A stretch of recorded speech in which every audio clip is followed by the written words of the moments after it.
السلام عليكم ورحمة الله وبركاته. السلام ورحمة الله وبركاته. وعليكم السلام ورحمة الله. You guys didn't hear me. السلام عليكم ورحمة الله. وعليكم السلام.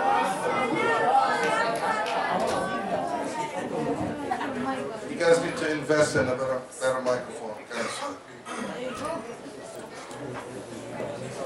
Okay, let's try again.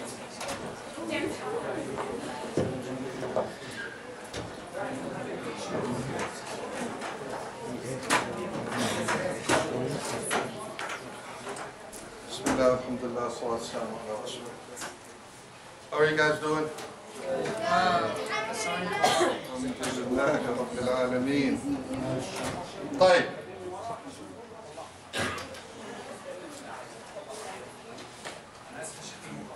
بسيطة. يقعدوا بس ورا الكراسي فبقول لي هيقعدوا عشان ناوي على مكالمات انا يعني قاعدهم. ما شاء الله. جزاكم الله خير for taking the time and coming to this blessed gathering. I know all of you are busy and you got a lot more important stuff to do, right? No. No? لا؟ كيف حالك؟ طيب, who remembers what we talked about last time? Strong.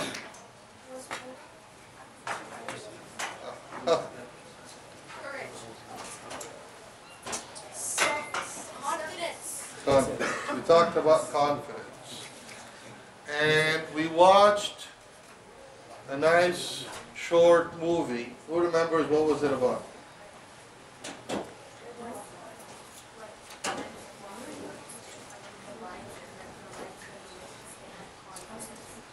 Three men walking towards about 5 or 6 lions.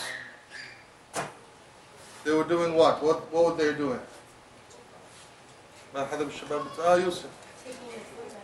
They're eating, right? They were having dinner, right?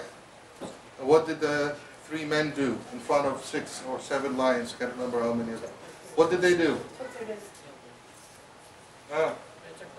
They took their food. They took their food. How did they take their food? They just walked towards them. What did the lions do? They showed no emotion and tried to like walk up to them. So if they didn't show fear, the lions would stand back and wait and see what they were going to do. طارق صح؟ أهلا وسهلا طارق. Excellent. Say it again. Say it again. Stand up loudly. I want everybody to hear. I'm an introvert. So the guys walked up to the lions without showing emotion, so they wouldn't show fear. The lions backed up to see what they would do. Exactly. So what did they do to the lions? What did the guys do to the lions? Physically, they didn't do anything, but they did something stronger than physical effect. Come on, guys. Girls, they were more focused. Mean. What did they do to the lions? No? No? Like, what did they do to the lions? What did the 3, were the 3 men big and built and strong? Were they scary? What did they do to the lions?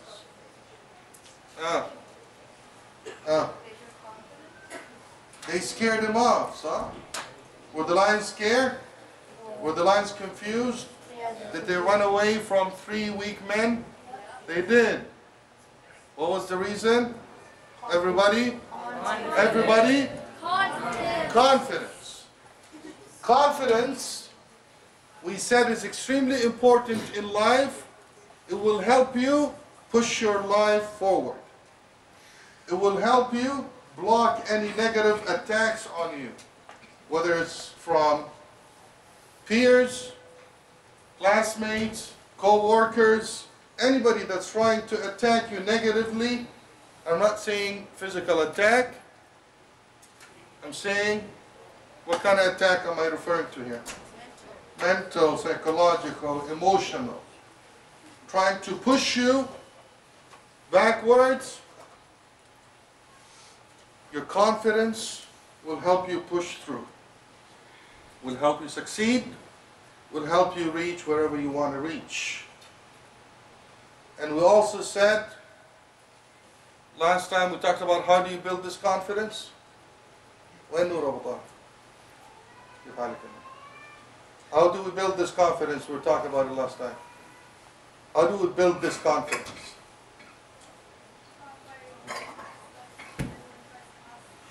By, there was a very important point.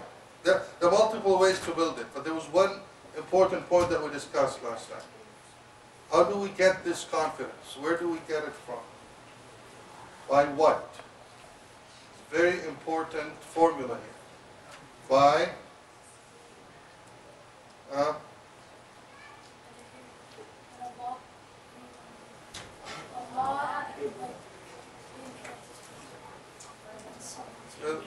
almost there.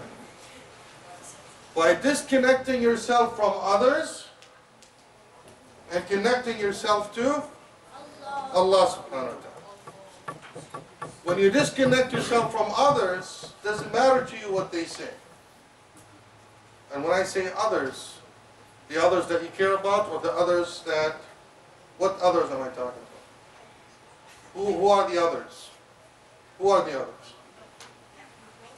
Which people? The people that love you and care about you? The people that are attacking you. The people that are attacking you, the people that are pushing you back, you disconnect yourself from them. What does that mean? What does it mean to disconnect yourself from the negative people?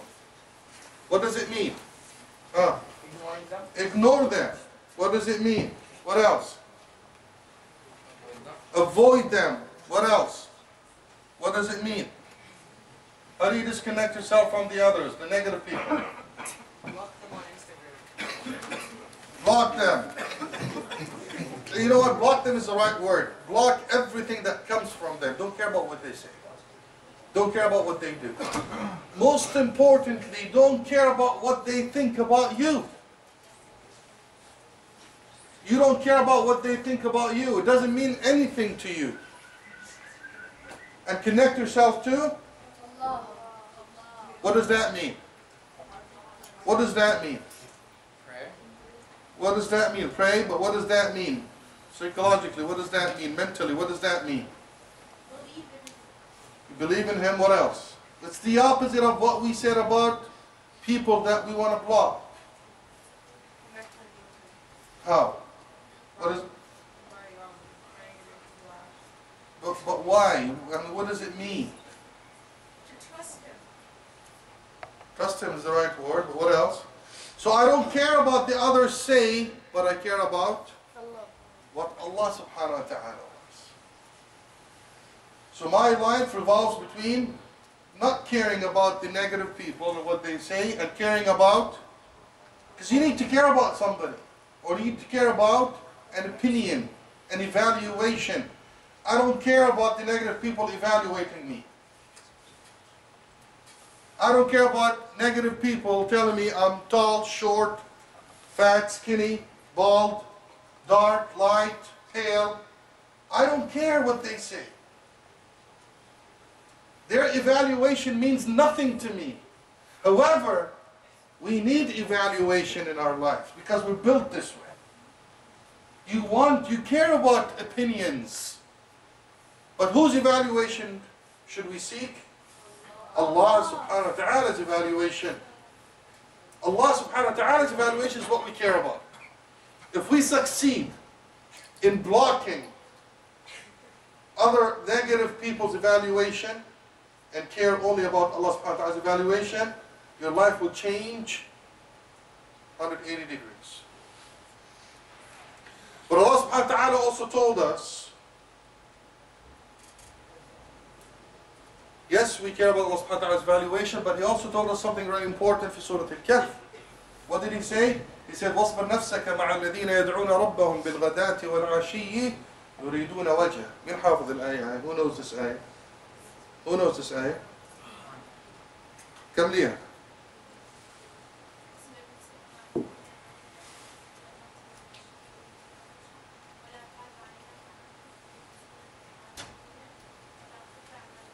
أغفلنا قلبه وكان أمره فرطا. شو يعني هذا الكلام سلام؟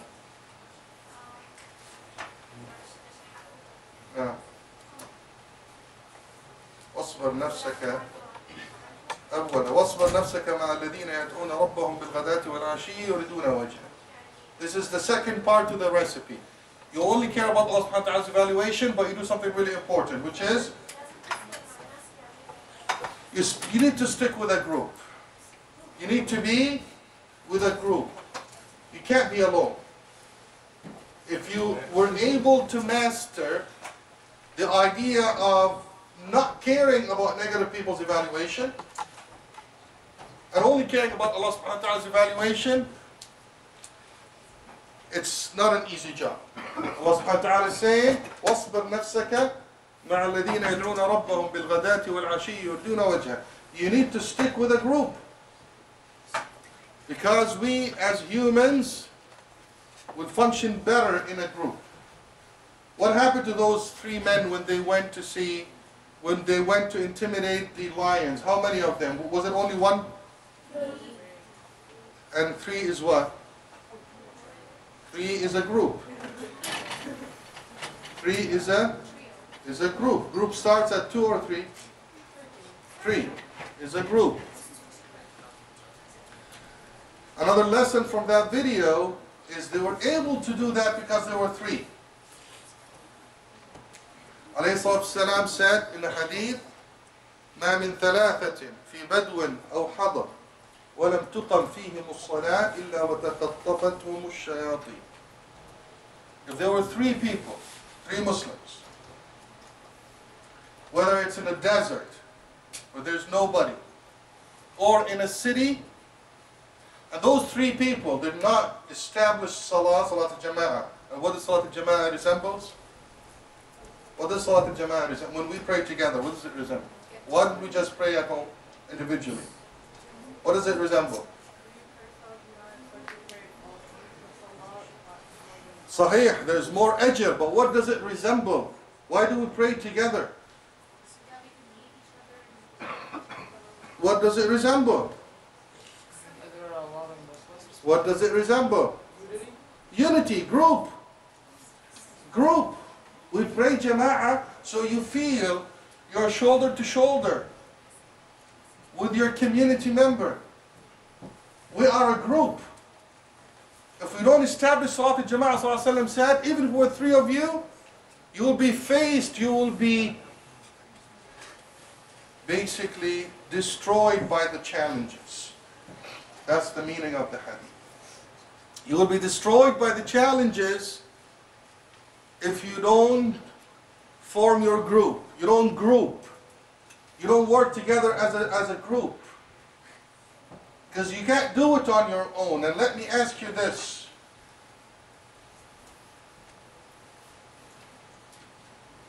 Who goes to a school where there's a lot of Muslim students?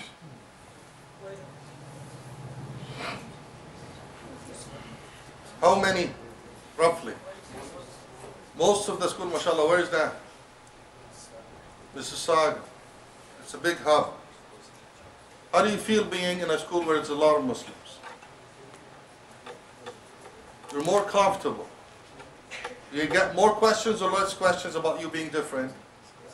Less questions. So who goes to a school where there's a very small number of students, Muslim students? Yusuf, share with us. Where? Heritage.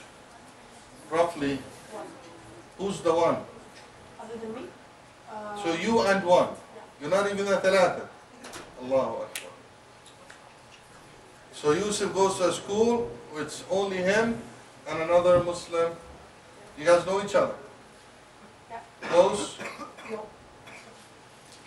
He's in grade 6. He's in grade 6. And you are in grade 8. So you're basically alone. 100%. Who else is alone? Sarah. There's like 10 Muslims to 700 students, and from the younger kids I get like questions about my hijab, and like when I went to campus when I was praying, they were like kind of confused. So with 10 students, you feel the pressure. With a lot of students, we feel minimum pressure. With 10 students, a lot of pressure. Who else feels pressure according to the size of the student community? How many are Islam in your school? In my class, there's only 1 to 2 people, and in the other grade 3 classes, there's only 1. So. Is it more difficult when there's less? Right. Who else? Lots of questions. Who else wants to share? I have in my classroom, and like in the whole school, there's only like 3 hijabis in the whole school and 0 in your class. You're the only one in your class. You feel the pressure. A lot of questions. You feel different, right? Well, there are a lot of Muslims in my class, but the thing is, like, I don't like them and they don't like me back. I've only, like, recently loved one of them. Right. Let's put the liking aside now. We'll get to, you guys don't like each other, we need to do something about this. But let me get... I'm the only Muslim in my school, other than my sister. The only Muslim in the whole school? Other than my sister, though. Other than your sister. How does it feel? They asked me a lot about how to be before. You get a lot of questions. Bored, relationships, fasting, praying. A lot of questions, huh? Right, let's get Yusuf up here. Yusuf. Yeah, Yusuf Sulaiman. Come here. You have to walk your father's footsteps. Okay. Alright guys, let's focus. So Yusuf, you are the only student in your school. Tell us about the experience. Now, did you consider yourself a confident guy? Yeah, sure. You care about the negative people? No. You're able to block them? Yeah. Physically or mentally? Both. That's my guy. طبعا physically mean the defensive way. Yeah, sure. We don't defend anyone, Yeah, alhamdulillah. but we're able to defend ourselves. Yes, alhamdulillah. Alhamdulillah. Tell me about the experience of being the only student, almost. The other student is grade 6, so the only student. Feels fine. I don't really care. I pray by myself in the break, and I don't care. But before you got to that level of confidence, how was it at the beginning? I want you to be open with us because we're sharing this experience to help other Muslim students to build the confidence. Were you born confident? Sure, yes. I think I was. Yusuf, I remember since you were this, I'm still confident. and I think you were confident. Yes, I agree. Fine. Tell me. It was fine. I didn't pray at school then, but now I do. And Why did you pray in school? That's a good point. Let's take that. So one of the points for you in school is you need to pray. And I have a story to share with you, and I think the brother should be arriving soon. Is Ahmad Sarraf here? Ahmad Sarraf? Ahmad Sarraf, not yet. Fine.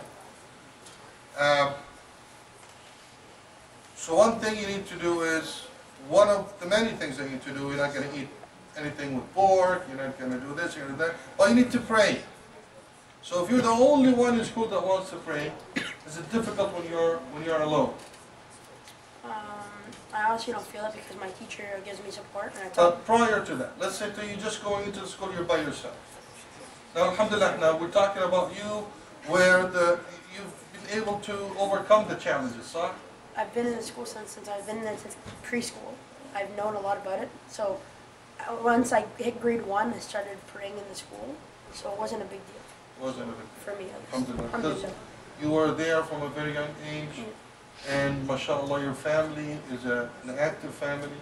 Yep, my dad talked to the principal and they let me pray. So. Excellent. Let's say your family did not get involved.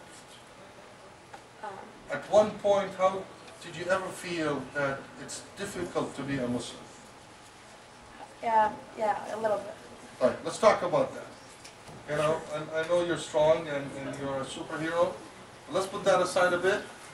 Yeah. And let's talk to us about the time where you felt it's difficult to be a Muslim. Assuming that you have no support. And mashallah, we know your father and your parents and We know your family is involved and mashallah, but let's say you didn't have all that support.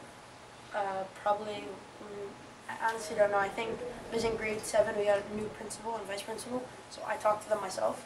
So I feel like even without no support, I still would have talked to them, still would have been able to pray. But the support gave you the strength to talk. Yes. But let's go back a bit and think No of support. no support. I'd probably feel pretty bad. I would like, I don't know, I'd feel different. I'd feel like left out. I couldn't do what I wanted to do. Excellent, excellent. Jazakallah khair. Fine. Who else wants to share? 5 minutes. Who else wants to share?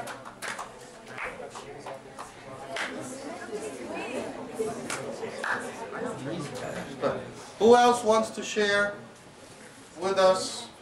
Standing up share or Standing up share. Who wants to share with us? You know, your challenges in school. Dad, come here.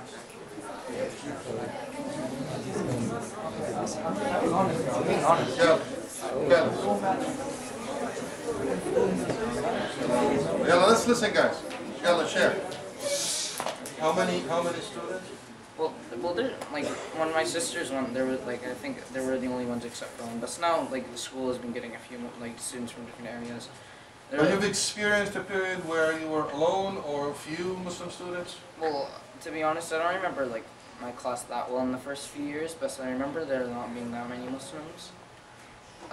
That's like the few beginning years I completely forgot, so I don't really know my social life back then. Just around now, I do have friends. Not many of them are Muslim. The reason is, like, as I earlier said, we don't really get along. I think the reason for that is just like because like it's not that we have to get along, right? It depends on like how we act. Yeah, so that's the reason why we don't get along. I like to make it very apparent that I'm Muslim. I don't know. I just think of it as a thing to be proud of. Good. Yeah, but nobody gets offended of it or anything. So like the school is pretty caring about it. And one time during Ramadan, I think it was last year. I decided that I wanted to pray before lunch for like Dhuhr. I asked like I was allowed to. And I always made sure that I would keep my phone in my backpack because like I would normally keep it in my pocket, but I don't want people to be disrupted by the loud noise of the adhan. Like when somebody heard it, they're like, "Oh, that sounds like the gym." Like I don't think so. This yeah. Eventually I just stopped because I'm like I'll pray at home. عندي الوقت. Okay. طيب جزاك الله خير. تفضل. You stand up. You want to share?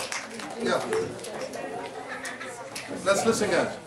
So it's not really the that I'm in right now, but in my old school, it was me and my sister who were the only Muslims. Until my sister went to high school, I was the only one in that school. I was like the only Muslim, and it was kind of complicated because every time I walked, like all the girls would be wearing, you know, like short shorts and like always wearing things that are haram in Islam and stuff. And I would always want to be like them because I'm always like in summer wearing long sleeves and long pants, and it would just get me so hot and stuff. And then like even when it came to pray, sometimes I would like be trying to go alone or something because I used to go with my sister. But it would kind of be weird to like just go to a room and just pray there. Like I don't know, I always felt like people would annoy me for doing that because I was the only Muslim, and I had a lot of questions about like a lot of people over there used to ask me and my sister if like Muslims can take showers or if like Muslims live like monkeys, and it was just very offensive that they didn't know anything about Islam. And yeah, it's just they always ask me these weird questions, and it made me feel like I'm totally different than everyone else. Excellent. Thank you. So we know that when you're alone, the challenges are bigger and bigger and bigger, and you might collapse in front of them. You might, you know, just cannot deal with them anymore. But when would the challenges grow, and when would they decrease and get smaller? When would the challenges being you know someone different in a bigger group, when would the challenges become bigger? They'll become bigger if you show them that like you're offended and you try and blend in with them, so they see that you're trying to like blend in with them. صح بس في something before that صراحة. Something before that. Why أصلا would we have a challenge? Why would you have a challenge أصلا? Because if you're the only one, then the only one what? that's Muslim. شو يعني Muslim? Muslim by name? Is it written Muslim on your forehead? Guys, listen.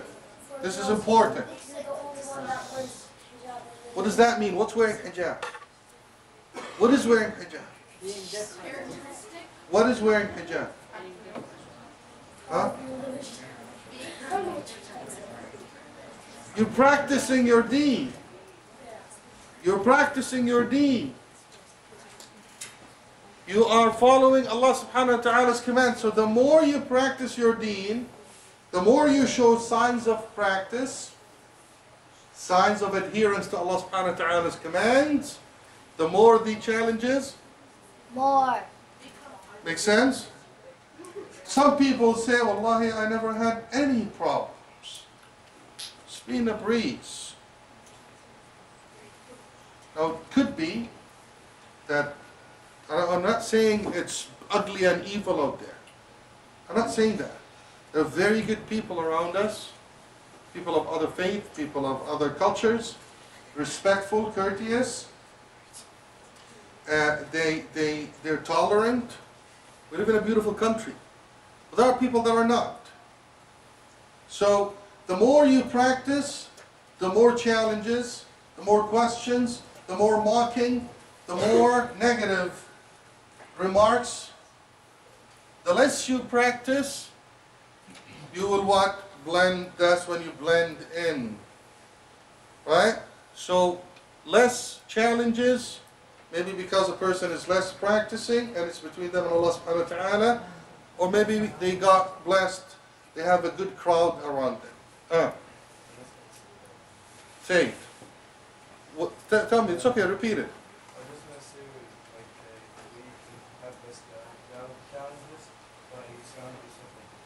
Or surrounded, exactly. Surrounded by good people. I thought it. I don't know if people will find this obvious as a solution, but people ask you questions all the time, which irritates you. Why don't you just get like a group of people who are interested and make an announcement about it, and then like get them to ask you questions all together at once? Because Tara is asking, why do you surround yourself by ugly people that will ask you questions? Who wants to answer this question? Why don't you just stick around good people? Whether they are of your religion or not, why don't you just stay with good people? Who wants to answer this question? You want to answer this? I'm not really sure. Right, you're not really sure. Who wants to answer this question? Who wants to answer? Why do you stick around bad people? Ula Yusuf. Because some people don't know if they're bad, they just want to blend in with the bigger crowd. Because you don't know everybody, that's one thing. Second thing.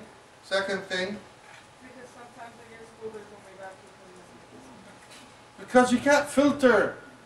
I mean, you don't want, before you say hello to anybody, you ask him, are you good or bad?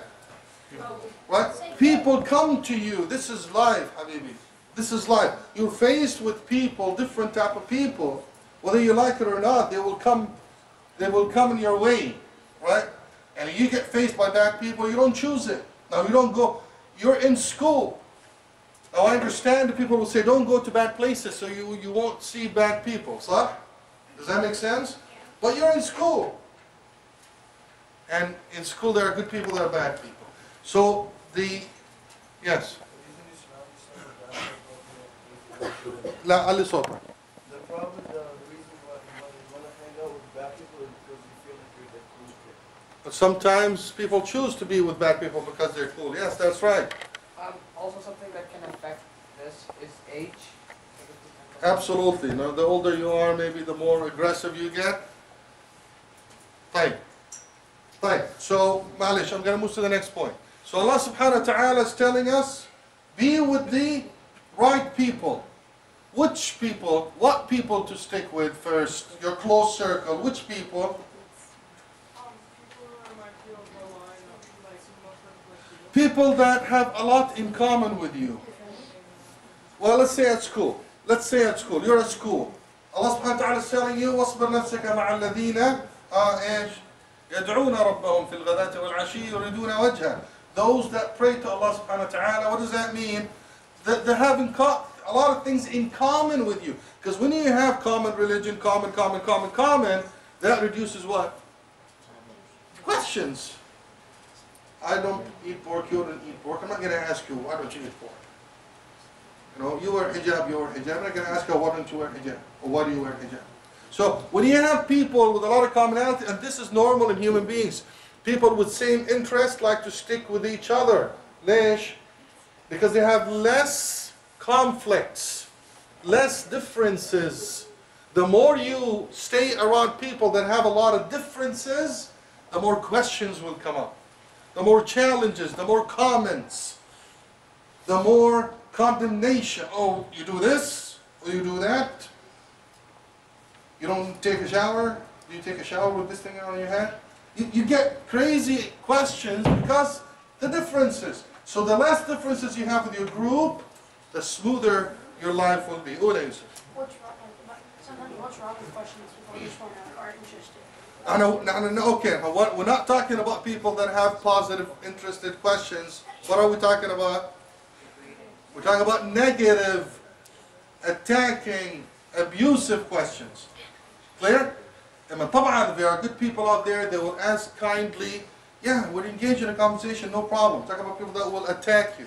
How about if you select your school, all of it, so like, you're in a class and there's only one Muslim with you and you know him, but sometimes when you get together with him, sometimes he says bad words, or all of your class says bad words and rage.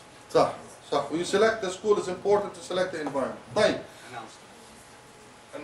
announcement youth announcements. قلت لك خد بريك دقيقة في النص لأنه باقي ربع ساعة. طيب. جزاكم الله خير. Okay, guys, pay attention to this program. Okay, احنا with the youth Muslims, the teenagers, we want to make some programs in the March break. Like we tried this out before, we did a qiyam overnight, and we had programs it was 2 days and 1 night, and we could bring PS4s, wrestle, and we have games, and we have youth lectures by the youth. We'd pray, read Quran, we have food and everything. So we want to after this, everyone who's interested, it's 13 to 18. Everyone who wants to join, it's for guys now. If the girls want to do it, we have to have girls plan it. But for the guys now, I want everyone's contact information. We'll pick a day in the March break, and everyone will meet here. And it'll be designed by the youth. The food would be order pizza, we'll play PS4, and chill here. So yeah.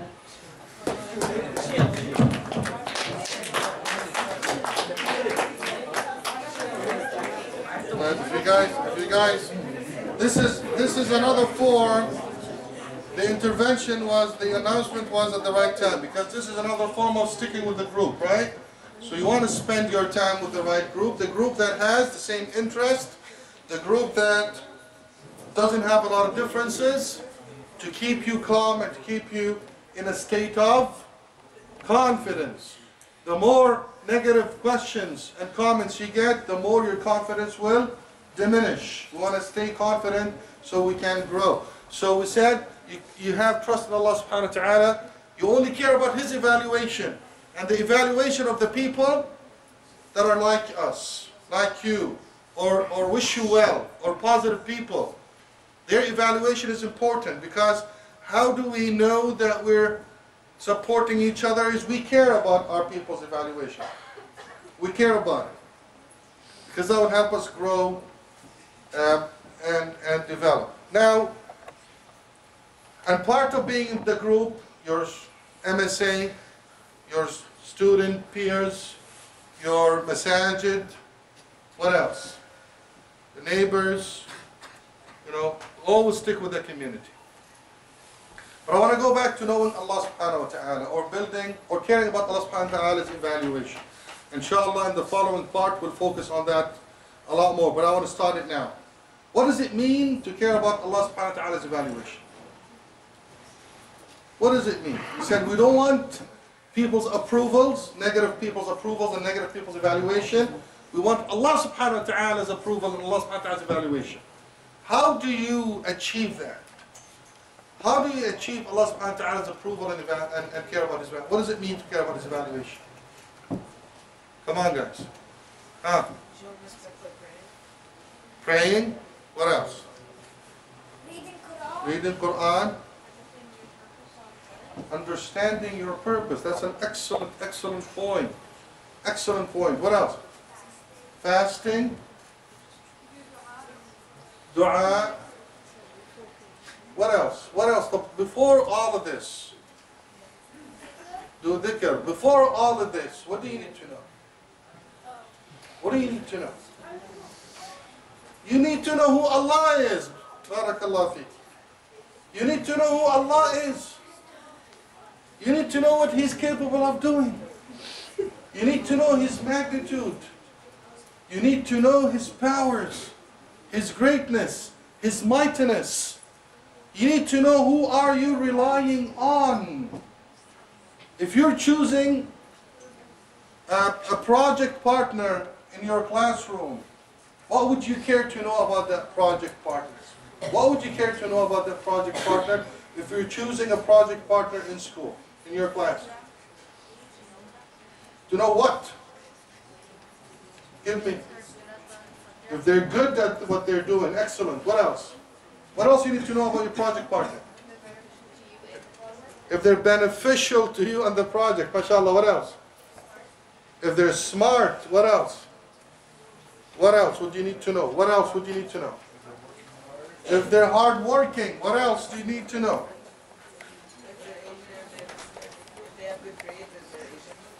If they have good grades, طبعا, for sure, that's a proof that they're worth working with. What else? You have to know them, so if you don't know them, One word. One word. If you need to know. You need to know them. Excellent. What else? They don't do all the work. They're not workaholics. They're not workaholics? Like, no, like they don't hog all the work. Oh, they don't hog. Okay, so they share. They're good partners. You can, excellent point. If you can rely on them, that sums it all up. If you're working with someone, you need to rely on them. You need to know they're reliable. They're not going to let you down. They're going to get your back. They're going to get the project completed. They're going to deliver. You need to know this. So more? Trust. You need to trust them. Absolutely. Absolutely. Absolutely. So that's just a project partner in school. That's just a project partner in school. Imagine you want to rely on Allah subhanahu wa ta'ala for your whole life. For your success in dunya and akhirah. Don't you want to know Allah subhanahu wa ta'ala? Yes. Don't you want to know His mightiness and greatness and capability? You need to know this. So you can rely on Him more. The more you know His greatness, the more you love Him and rely on Him. The more you know His capability, the more you get attached to Him. And this is what you need to know. Now, let's talk about a very famous and great story. End with it. Sayyidina Musa alayhi wa ala rasulina salatu wassalam,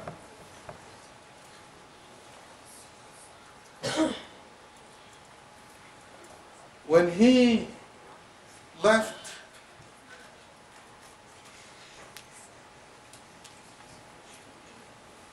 heading with his wife on a journey,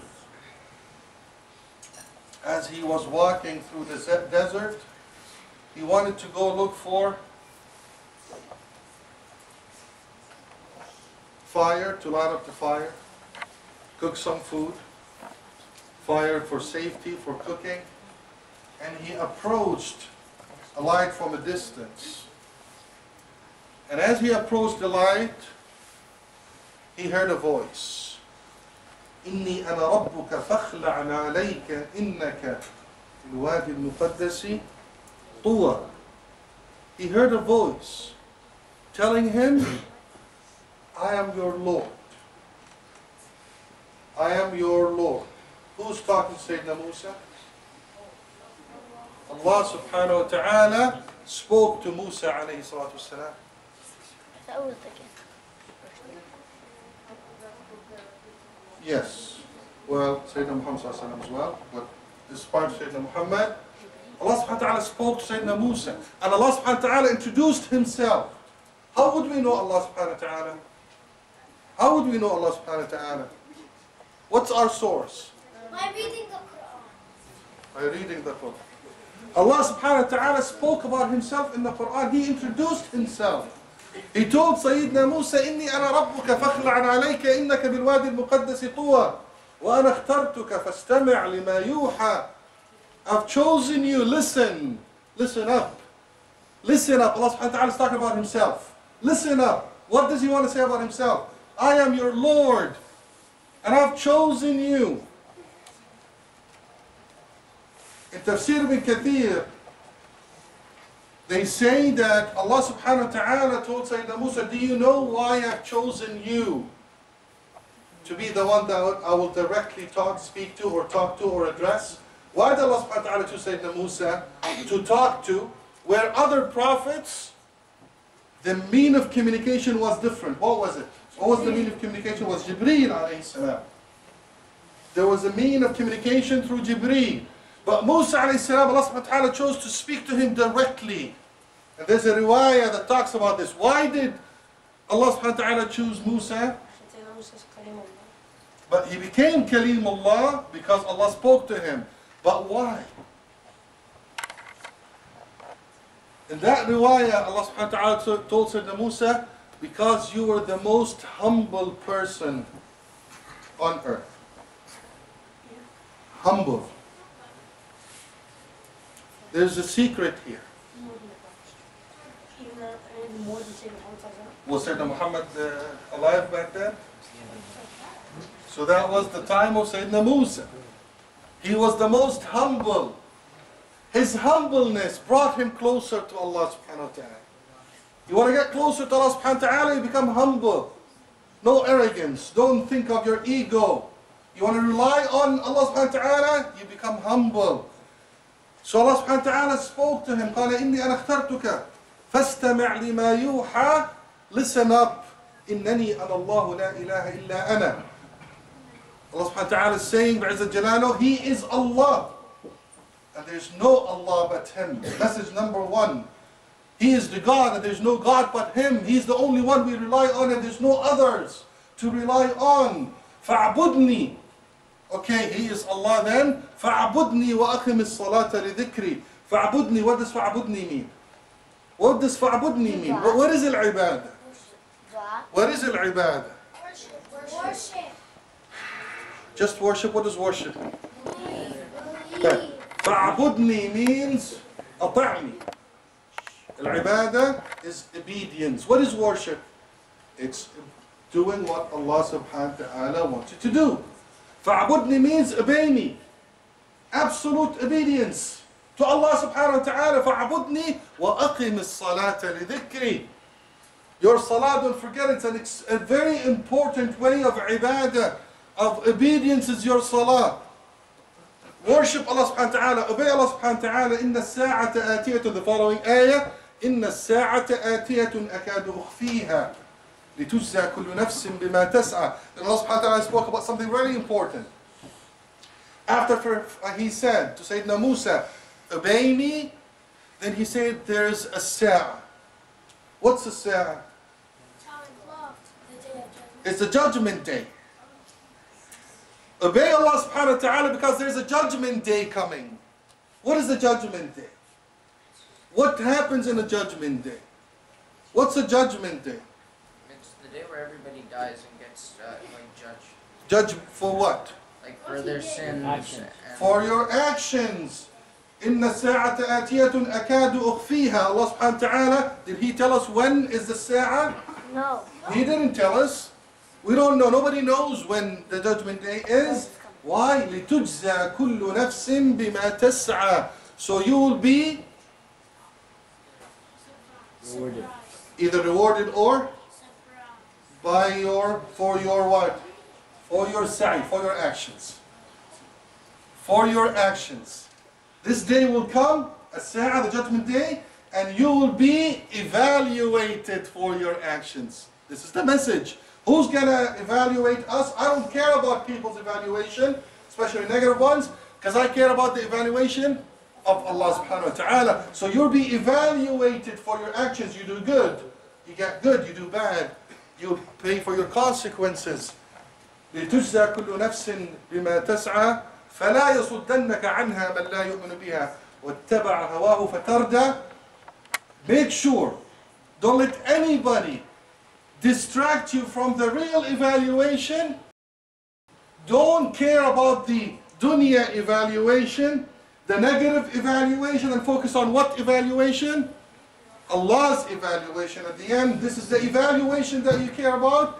اتبع هواه فتردى. Because those that care about the dunya evaluation, especially for negative people, they gotta end up following their what?